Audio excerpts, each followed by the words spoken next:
రాయిచోటి మీదుగా వెళ్తున్న NH40 ఇప్పుడు సాధారణ హైవే కాదు, 3 రాష్ట్రాలను కలిపి కీలకమైన లైఫ్ లైన్. తెలంగాణ, ఆంధ్రప్రదేశ్, తమిళనాడు రాష్ట్రాల మధ్య వాణిజ్య రవాణాతో పాటు అరుణాచలం, పాండిచ్చేరి వెళ్లే వేలాది మంది ప్రయాణికుల ప్రధాన మార్గం కూడా ఇదే. అందుకే ఈ రూట్లో ట్రాఫిక్ రోజురోజుకు భారీగా పెరుగుతోంది.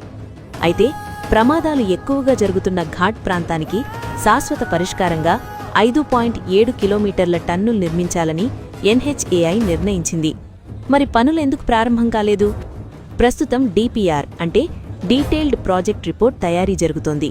టన్నెల్ నిర్మాణం అక్కడ ఎంతవరకు సాధ్యమవుతుంది, భద్రతా ప్రమాణాలు ఎలా ఉంటాయి వంటి అంశాలపై నిపుణులు సమగ్రంగా అధ్యయనం చేస్తున్నారు.